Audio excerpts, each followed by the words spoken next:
kawawang head cover. Try kaya nating magicin kung gaganda pa. Abay, may pag-asa pa pala. Yes, mga kadip, kung luma na yung mga head cover nyo at gusto nyong pagandahin, tara, pagandahin natin. Eto nga pala yung itsura ng head cover ni Bossing from Pasig. Medyo malaki-laki na daw yung nagastos ni Bossing sa pagdi-DIY at eto pa rin yung nangyari sa head cover niya. Bukod sa umangat na yung pinturang in-apply niya, wala daw tibay talaga kaya ipapapowder coat na lang daw niya para isang gastusan na lang. Kaya saktong-sakto yung dating ni Bossing dahil napakadami natin naka-line up na isa sunblast at isa na siya rito. Medyo may katagalan lang i-sunblast to mga kadip kasi pati yung old paint niya ay kasama na rin sa isa sunblast natin para isang trabaho na lang. At pagkatapos niyan mga kadip, kailangan niyan hugasan para yung mga tira-tira niyang buhangin mawala at matanggal. At pagkatapos ng chemical treatment, eto nailagay ko na rin yung mga tape na dapat tapean. Tapos rekta na tayo agad sa pag-apply ng ating powder at dahan-dahan lang natin i-apply ito. Ang gamit nga pala nating powder dito ay wrinkle black dahil gusto ni Bossing yung parang original na BHT. At pagkaluto natin sa oven, bang!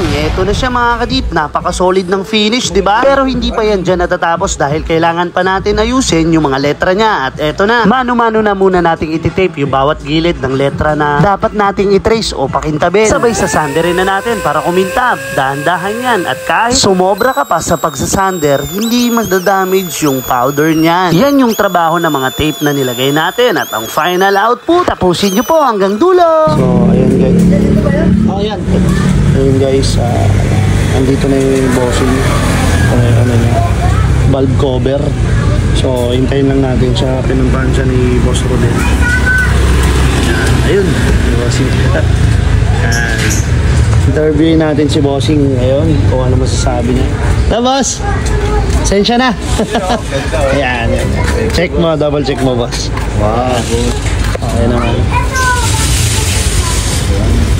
Ganyan, ganito daw yung usapan nyo eh.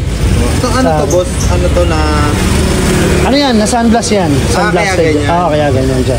Tapos naka-chemical treatment kaya iba yung kulay. Para hindi siya pasukan agad ng mga ano, tawag nito, yung mga amag-amag. Sige boss. Ganda boss. Kamusta boss? Okay naman? Ayos. Pangalan pala ni Bossing? Francis. Si Boss Francis, taga saan? Taga Pasig. Pasig. Boss, parita ko 1 to 10. Mabilisan lang, 10 naman. Boss, maraming salamat. Thank you. Baka may gustong shoutout pala muna. Shoutout kila Carwin. Yan. Boss, yung ano, sa ano yung Immortal Bag. Yan, Immortal Bag. Sila yung siya nagturo sa akin dito. Okay. Maraming salamat, Boss Carwin. At Boss, maraming salamat. Thank you, boss. At natapos na nga yung head cover ni Bossing. At nakuha naman daw natin yung gusto niyang finish. Muli, maraming salamat po sa tiwala sa PWH Powder Coating. At maraming salamat sa mga nakasuporta sa mga video nating nilalabas. So paano? Kita-kits next vlog. To God be the glory.